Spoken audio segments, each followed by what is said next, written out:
پهلوانی قزاق با پیراهن کبود با میدان خواهد برآمد. حالا اکنون همسر منتظر شوهر است در اینجا پاک سرگی و کامرانشاه باشد. پیراهن سفید با بر کرده است. پهلوی فریدون استاپیروف میبرد. کامرانشاه استاپیروف در پهلوی برادرش فریدون استاپیروف میبرد. دوباره مرکز به میدان نزدیکتر میشود و سرگی پاک آرامانه میدان شامل میگردند. کامرانشاه استاپیروف 3 مرتبه گرند پری را با نشان طلا جنبش کرده است. 2 مرتبه عنوان قهرمان آسیا دارد و پاک سرگی باشد در مسابقه های بین المللی گشتنی جدو فقط شرکت ورده است، اما دستاوردهایی که کامرانشاه دارد در گشتنی جدو به این مقام نرسیده است. ولی این ورزش است، پیشگویی کردن کار مشکل است و داور مرکز رفر حالا هر دو پهلوان را با هم نزدیک می آورد و سر تعظیم فرود می آورند و پاک سرگی با کامرانشاه استاپیریان نبرد را آغاز می کنند. ببینید دست چپ کامرانشاه، دست راست رو حمایه میکند و طریق دست چپ میدارد. پاک سرگی اطراف او چرخ میزند. قدی پستر پهلوانی قزاق شاید به نظر رسد و هر دو پهلوان اکنون با هم در افتادن. ببینید خیلی عالی. حالا دست چپ را رها میکند کامرانشاه استاپیریان. پاک سرگی باشد مبارزه خود را قوی تر میگرداند و سمت پیش هجوم میکند. رفر اطراف چرخ میزند. کامرانشاه نزدیکتر میشود. خیلی عالی برای کامرانشاه. سرگی پاک دفاع است. یک عملی بسیار هم زیبای کامرانشاه، ولی افسوس که نتیجه نداده است. ادامه رقابت در نواز که ما از کار نکردن پهلوانان تاجیک گفتیم. کامرانشاه کمی ادامه داد این نبرد را و حالا رفر اکنون ایستد و ادامه رقابت ها در وزن تا 90 کیلو با هم می آیند. پیروز گردیدن برای کامرانشاه در رقابت اول خیلی مهم است. او یکی از مدعیان اساسی در این وزن به حساب می رود و در حضور مخلصان برآمد کردن او و موفق شدن است. البته باعث خرسندی همه مخلصان گشتین جدای تاجیک هم هست، ولی ما چون مشاهده میکنیم فعالی کامران از آغاز بر علا احساس می شود. حالا ببینید در مقابل هم پاک پا میزند به خاطر که کامران افتاند، اما کامرانشاه بسیار قوی داشته است. آستین دست راستی رقیب را برای هجوم کردن حالا آماده است. یک تکان میدهد و با پیش میگذارد. بار دیگر اکنون تکان میدهد و حالا رقیب هم همین شیوه تکان دادن را پیش گرفته است. نزدیکتر میروند. داور نظارت دارد برای شدو دادن برای پهلوانی قزاق. سر آستین گرفتن و مانع گذاشتن برای کامرانشاه. شاید همین باشد. من هنوز این اندیشه من است، چون که هر دو به شدو است. کامرانشاه 2 مرتبه عنوان قهرمان آسیا را دارد. اشتراکچی 2 کرده اشتراکچی بازی های المپی است، ولی پهلوان قزاق دستاوردهایش به این درجه نرسیده است. نه هنوز به شدو نبرد ادامه می‌یابد. ببینید چست و چلاکی پهلوانان را خوب و قوی می‌روند.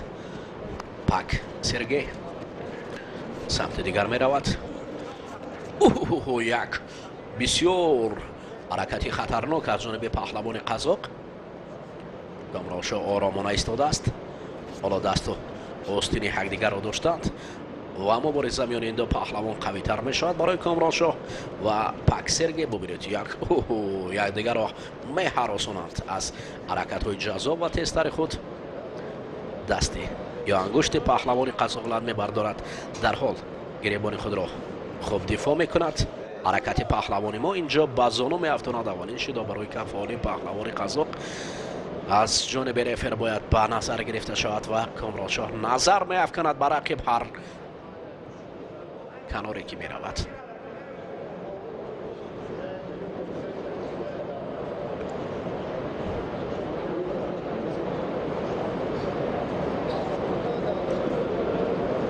سر و فرزند باشند، منتظرند تا پاک سرگی خوب برآمد کند.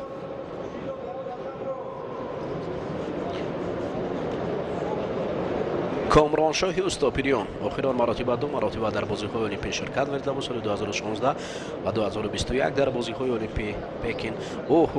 انا اینجا یکی از پهلوانان نامدار کشور، سابق پهلوانان رشتان زمین حضور دارند.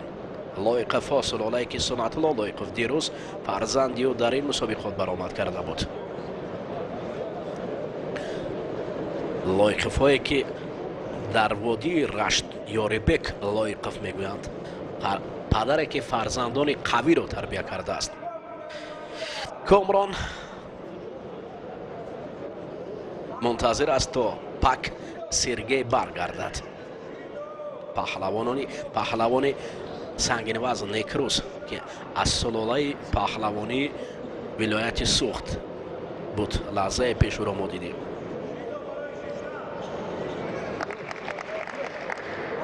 дар вазни ҷамъи 90 кило ҳунарнамоӣ карду.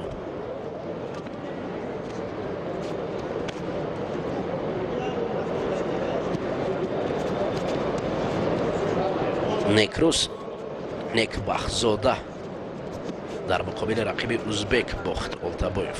хуб, акнун идомаи рақобат дар вазни то 90 кило ҳуҷумҳои бардуруғ, агар бигӯем хато намегирем, бо шидое ки мо дар болааш болотар қайд карда будем, ҳоло барои Сергей пак нишон доданд.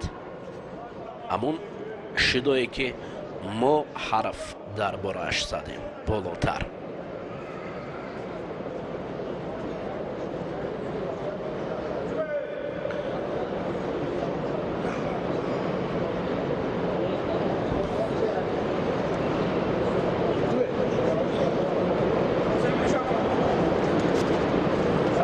дар ҷоми президенти ҷумҳурии Тоҷикистон дар қисмати финалӣ дар шаҳри Хуҷанди вилояти Сухт мо ёд меорем аз набарди Комроншоҳи Устопирён бо Сайҷалол Алимардонов, паҳлавони шӯҳратёри кишвар. ҳарду паҳлавон набарди хубро ҳам нишон медиҳад Сайҷалол Алимардонов, вале ин навбат Сайҷалол Алимардонов дар ин мусобиқот ширкат надорад. ӯ ҳам ҳарчанд гӯшти як вазари наздик буд.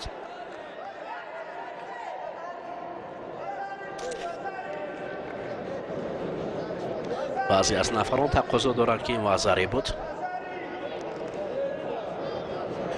ҳолати такрорро мебинем.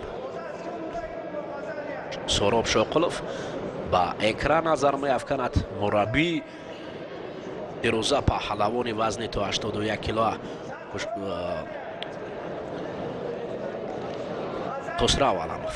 ҳолати такрорро мебинем. дар ҳолати такрор инҷо даст дохил буд ва кор дар замин ҳам буд.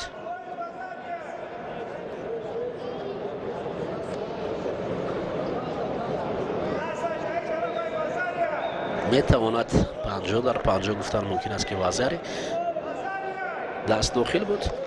ба ҳар ҳол рефери марказ ба ҳайати доварони асосӣ қарори партофтиро набароварданд. Зариф Наздриев инҷо ҳузур дорад. накуштин гиред мегӯяд дар инҷо вазаре нест. Сороб Раҳимов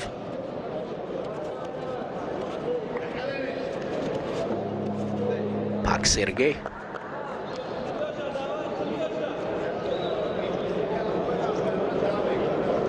кор ба Голдунско меравад. дар Голдунско Сергей пак бар муқобили дубора Шоқулов Соробро барои мо намоиш медиҳанд. мураббие ки дар шаҳри ваҳдат шогирдони зиёдро тарбия кардааст.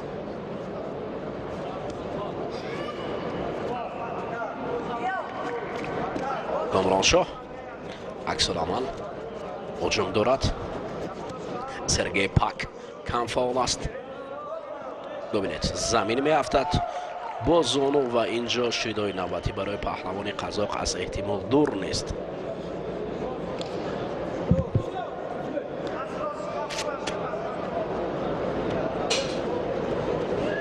идомаи рақобатҳо.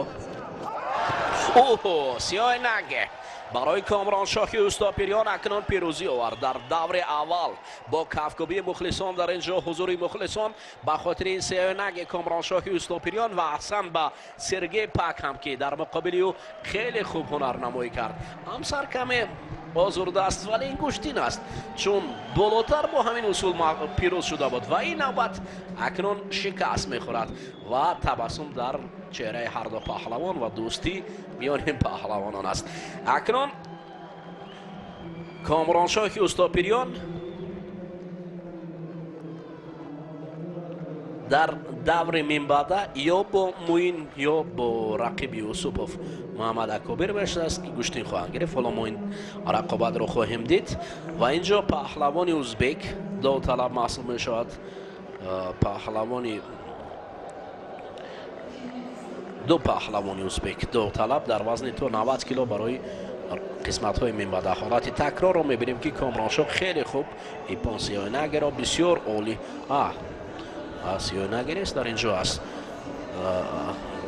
лаби пой усул мондан аст ки бисёр олӣ буд ва ҷазобияти аммо